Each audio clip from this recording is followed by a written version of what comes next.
พี่แพมขณะนี้ได้เข้ามาเดินในป่าที่มีต้นไม้ยืนต้นมากมายแล้วก็มีดอกไม้ที่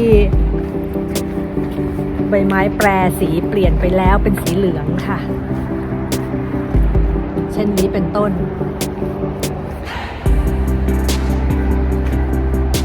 แล้วก็พายทรีจะเยอะมากค่ะต้นเอเซอร์ก็มีเมเปิลก็มีซึ่งก็เปลี่ยนเป็นสีส้มสีเหลืองกันไปแล้วพี่แพมก็ได้มาอยู่ในป่าที่มีทั้งไม้ยืนต้นนะคะต้นสูงแล้วก็เป็นพืชคลุมดินค่ะมีทั้งดอกไม้ใบไม้ที่ถ้าเผื่อเป็นช่วงฤดูใบไม้ผลิก็จะสวยมากทีเดียวค่ะแต่ว่าในขณะนี้เท่าที่พี่แพมให้ดูนี่ก็คือกลายเป็นสีเหลืองสีน้ำตาลกันไปหมดแล้วนะคะแล้วก็ไม้ดอกก็ไม่มีดอกซะแล้ว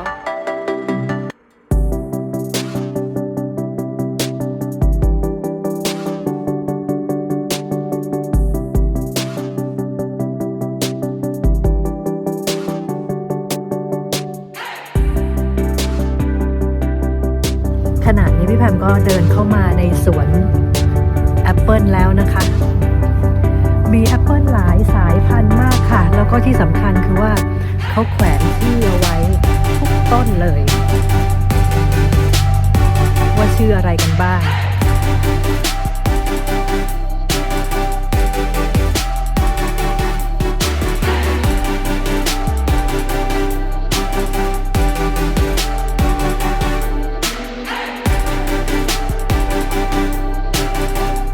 ทุกคนคะต้นสนนี่มีลูกแล้วนะคะน่ารักมากเลยมีเต็มต้นเลย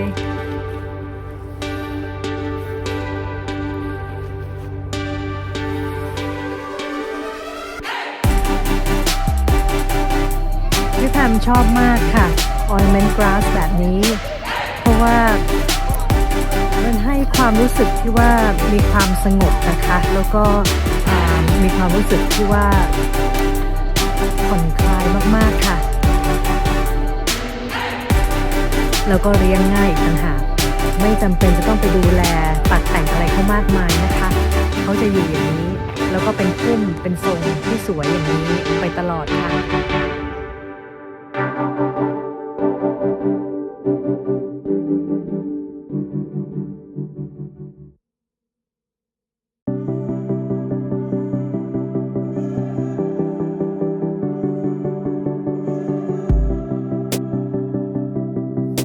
พี่แพมอาจจะต้องมาจบที่สวนญี่ปุ่นแล้วค่ะทุกคนเพราะว่านี่ก็บ่ายแก่เต็มทนแล้วค่ะพี่แพมจะให้ดูอะไรนี่แหละค่ะด้านนี้คือพาวิเลียนแล้วนะคะแล้วก็ตรงนี้ดูสิคะ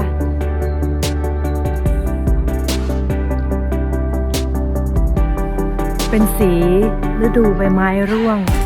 ที่สวยที่สุดค่ะเป็นกลุ่มต้นไม้ที่มีสีแดงเข้มแดงอ่อนเหลืองเขียวส้มสลับกันไปค่ะ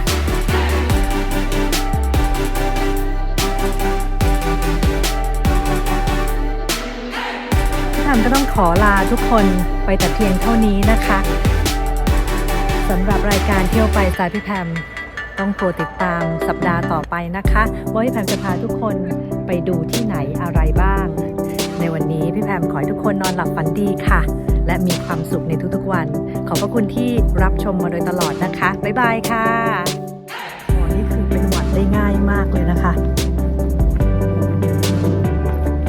ทุกคนเห็นต้นไม้หรือยังคะสีเหลืองทองเห็นไหมอะ